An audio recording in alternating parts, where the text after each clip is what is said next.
Let's begin with a brief introduction from Vitalik. Yeah, so hello, I'm Vitalik, co-founder of Bitcoin Magazine. I also have been in Ethereum for the last 10 years and started off doing research but also participated in many different parts of the ecosystem. Cool. Yeah. So because we are here to discuss the topic of coordination, so first I want to say from your perspective, how do you define coordination in Ethereum? And are there any good examples to have effective coordination within the Ethereum ecosystem? Examples. Yeah, I think coordination can mean many different things, right? Very abstractly and very generally, coordination basically means multiple people acting together for some kind of common objective instead of acting in ways that either ignore each other's needs or go against each other.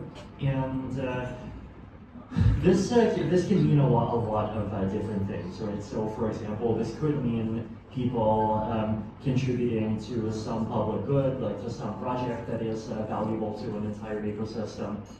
This could mean people working together on some kind of common standard.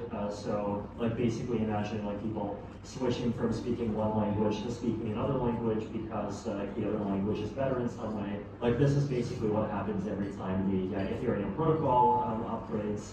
And it could just even be this highly chaotic effort of people doing different things completely separately, but still with a result of contributing to some common goal. So, people editing Wikipedia would be one example, right? There is no attempts to order people around. There's no attempts to force people to do things in the same way at the same time, but the result is still that you have many contributors toward something that benefits everyone. And so I think all different types of that coordination happen in Ethereum, and the ecosystem depends heavily on it. Yeah, okay, cool, thank you. So speaking about the Ethereum ecosystem, so the Ethereum community encourages diversity due to the philosophy infinite garden. So, however, this diversity can lead to competition over resources and reputation or something like that.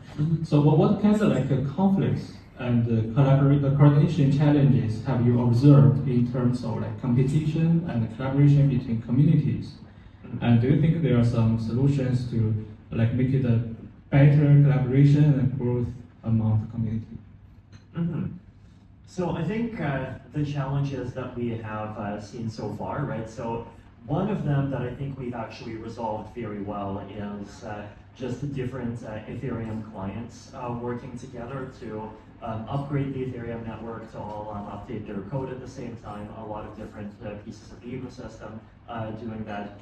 And this is actually a pretty impressive achievement, right? Ethereum is the one ecosystem where the largest Ethereum client, Geth, at least according to some estimates, only has about 52% of the network.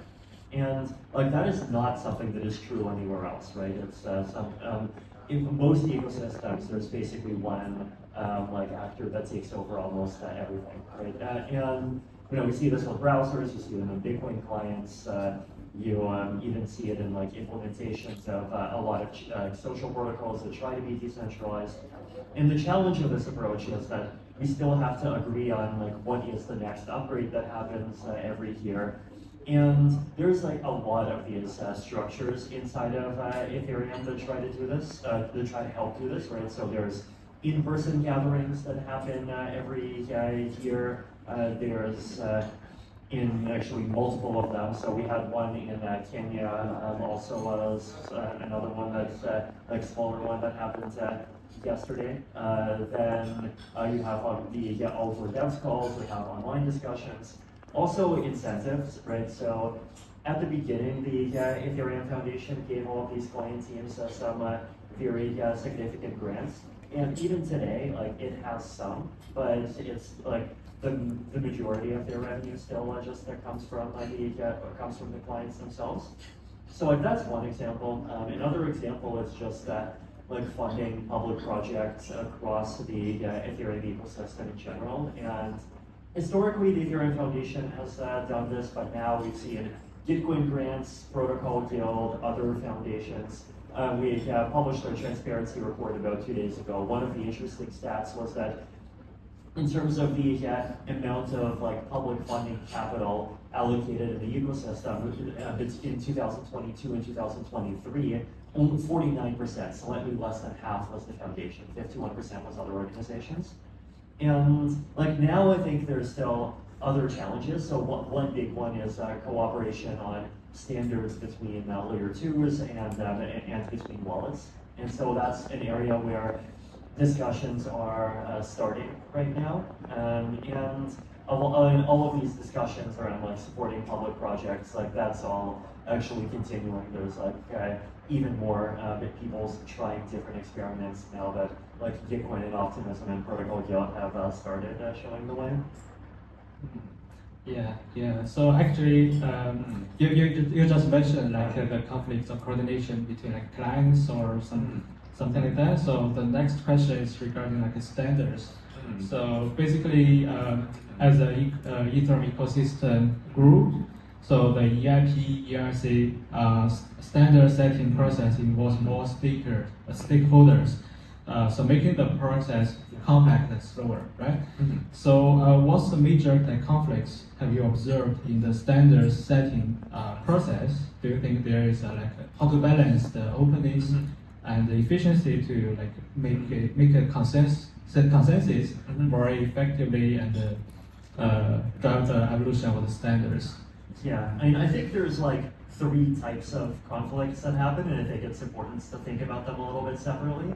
So one of them is where different groups are trying to push different standards because the standards that they push are benefiting them, right?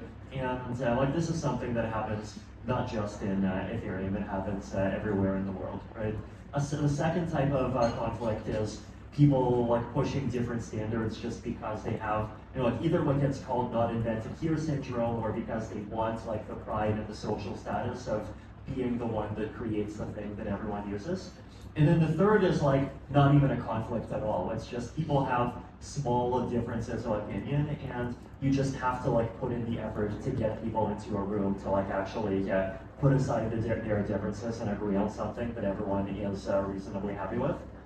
And I think, I mean, for the first, like in the decentralized world, one thing that we're able to do is like there's basic norms on what kinds of like standards are likely to get adopted, right? Like if you publish an account abstraction standard and it says to send an account abstracted transaction, you have to go through my server, then like nobody is going to accept it, right? Like people only accept things that actually seem neutral. Then another thing that we are experimenting with is, so for DevCon, right? So at ECC, a lot of people were unhappy about like just there being so many side events that were competing with each other. And as a result, we did this experiment where we basically said that during DevCon, we discourage people from doing any kind of side events. And outside, and so side events would happen before DevCon, after DevCon, and during DevCon, instead, encourage people to make community hubs that are inside of DevCon. And basically, the EF is more likely to support your community hub. Well, it's like really only likely to support your community hub if it's not just an advertisement for your thing, but if it actually includes collaboration from different partners that are in the same industry. And so, like basically, instead of like making an Optimism event or an Arbitrum event or a StarkNet event, like we make an L2 event, and like that would just be part of DevCon. And so, like actually trying to at least socially encourage collaborations to happen instead of like one person pushing everything and then that proposal being granted as their proposal. And that's something that we're also starting to experiment with for standards as well, like trying to set that norm. And I think that also helps to deal with the other issue, right? That's like I think like one side of it is like this pride aspect of wanting to support a thing that is yours, and then the other aspect is this like very human like unwillingness to submit to someone else being the alpha male, right? That's like not wanting to or like wanting to resist something that's pushed by someone else. And I think the solution to both is to try to encourage more collaboration to happen, like even at the very beginning of a process. And then for the third one, like is just not enough people talking to each other. We just need like more people and more organizations like actually creating those forums where that kind of talking happens. Oh, thank you. So the next question from my side is like layer 2, because we both know that a layer 2 solution can play a crucial role in scaling Ethereum. So how do you see like coordination challenges between that and Ethereum, and the challenges or strategies are involved in aligning the development and the governance of layer 2 solutions with the broader ecosystem? Yeah, so like layer 2s definitely started right in this like very independent way where a lot of people started just building their own stacks and just trying to make something that works, something that can like scale Ethereum reasonably quickly. And now the problem that the ecosystem is really focused on this year is basically that okay, layer 2s exist, layer 2s work, layer 2s are cheap, and so everything is moving to layer 2s, but like, how do we make sure that layer 2s like actually feel like and act like one ecosystem instead of like feeling like 40 different blockchains? And like there's specific examples of this, right? It's like if you have coins on Optimism, but then you have some application on Arbitrum, then the process of depositing, like basically moving coins from one to the other is very hard. Like clients are like not standardized. There's lots of things that are not standardized. And so, right, we've been starting to have these discussions on standardizing this cross layer 2 stuff. And like that includes both layer 2 teams and it includes wallet teams. So that's been an area where there's a lot of progress been made. Okay, cool. So yeah, so due to like a limited time, so Vitalik, do you have like any additional thoughts to want to share with coordination topic? Yeah, I mean, I think one important thing about coordination, right, is that there's like the social people talking to each other aspect, and then there is the economic aspects to it, right? And I mean, often enough, I think, ironically, like people like myself have a good history of like overweighting the economic side, though I feel like in this conversation we've actually overweighted the social side, which is kind of good. But like the economic side is important to talk about as well, right?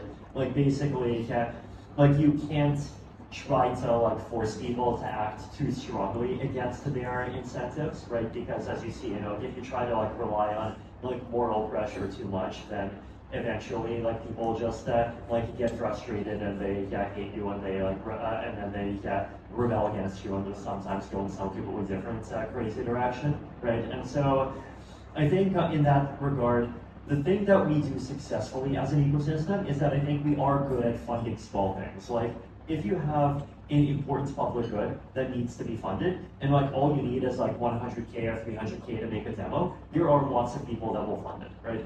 There's Ethereum Foundation, individual funders, DAOs, individual layer 2s, ETH whales, like lots of people will give you 300K if they see the need.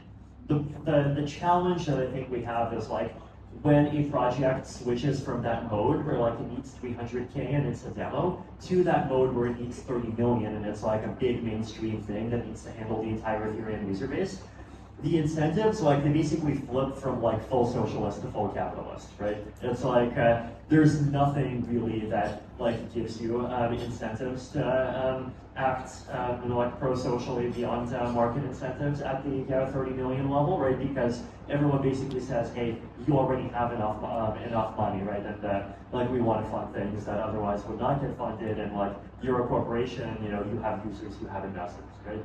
But then the challenge is that when incentives, flip to 100%, then the incentive to continue to act pro-socially in the sense of like following standards, not trying to create vendor lock-in, continuing to be open source and all these things, like those incentives start to disappear. And so I think one challenge is basically in how do we actually improve incentives, like also at that $30 million level. And like to me, that is, I think, an unsolved problem, and I really welcome people trying out different things to try to solve it.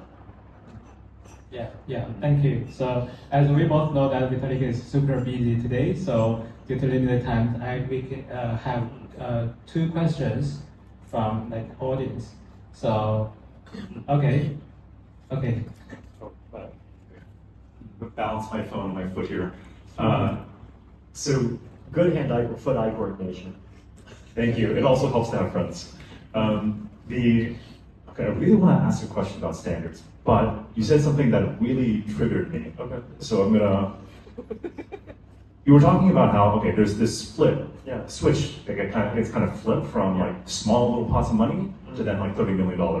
Yeah. And there's like kind of different like funding regimes for both. Yeah. And like, isn't that kind of a problem that there is a switch, that there's not a more continuous way? That's exactly what I agree with. That's like exactly what I want to see more of.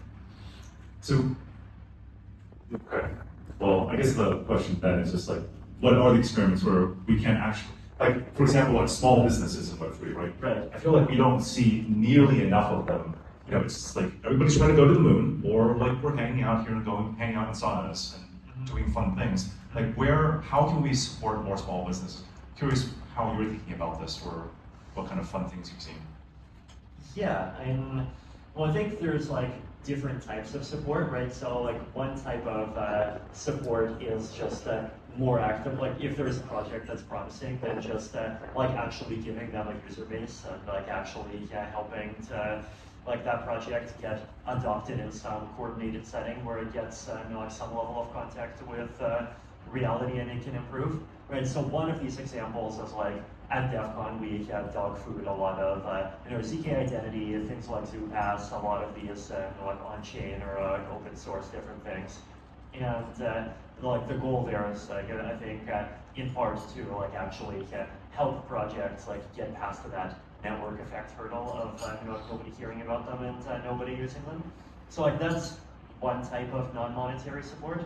I think another, on the monetary support side, like once a project gets to that higher level, right, the question is basically, I think you want to get equal, like you want to have some kind of funding model where it's not like full charity, right? Because like at even the $3 million level, like if you just use charity capital, you're gonna burn through it very quickly.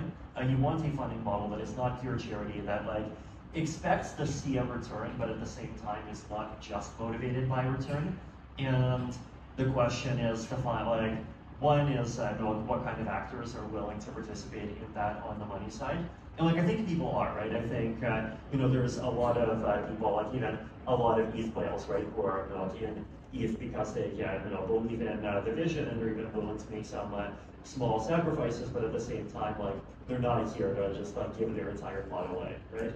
And on the other side, the question is like, what is the actual institution? Like, what is the model of funding that actually encourages things like staying open source, like staying like standards friendly, being decentralized. Ideally, even like if you end up being super successful, actually giving back to the next wave of things. I know that there are various projects in the ecosystem that are basically trying to like get together different funds of like various large ecosystem actors. And like basically the theory is that if you have these funds, then like at least if they have the confidence that they together are participating in this at the same time, then they would be willing to like invest in projects on that basis. But like so far, this is definitely one of these early stage experimenting things. Thank you. One more question. Hi, this is a question with regards to people starting their own projects instead of working on an existing. It seems like you don't have an incentive. If you're part of someone else's project, like the economic incentive is not there. You want to, like, what we really need right now is the user experience and the onboarding. But people only, like especially with VCs, if we want to have a bigger project, they only sponsor the infrastructure. What can we do to improve the situation? That's a good one. I think, I mean, one of the interesting things, right, is that I think both our private goods funding and our public goods funding, like, somewhat fails at this, right? Because if you look at even, you know, like Optimism retro funding or like Gitcoin or any of those, one of their big weaknesses is that they're basically popularity contests in the sense that they, in order to get significant amounts of money, you have to also have like a big public profile. You have to have your own marketing departments. Like, you're basically a political party, right? And that's not a model. Like, there's a large group of people that model really doesn't appeal to. Like, they don't want to be full-time, you know, like self-promoting politicians. And also, like, that is inherently a model where, like, it goes along with existing kind of social status trends, which definitely favor the person who creates and not the person who maintains. I think if, at least on the public funding side, we can more like intentionally try to create mechanisms that like identify and support people who maintain, that could help things quite a bit, right? And so I have been seeing within the public goods funding, like the regen community, projects that are trying to do this, like basically trying to identify downstream dependencies of like big like things that everyone agrees are valuable. Identify dependencies and then identify dependencies of those dependencies, and then you're actually able to support that whole graph. And again, like that, there's even been like very explicit attempts to try to like dig up and fund things in that category in Optimism, right? So like, for example, the people who invented Ketchak, which is like the hash function that everyone uses, but it's started by like academics who have no idea how to show themselves on Twitter, and like they got a 200K retro grant a couple years ago. So I think like trying to like at least create the public information graph of who contributes to what and make that more legible is like one of those big, you know, itself like dependencies, because once you have that, then you're able to more easily support any kind of mechanism that tries to improve it. Yeah, cool. Okay, I think that's it for the Fireside chat. So thank you, Vitalik, for coming today, and hopefully you enjoy your another 10 sessions today. Yeah, thank you, Bruce.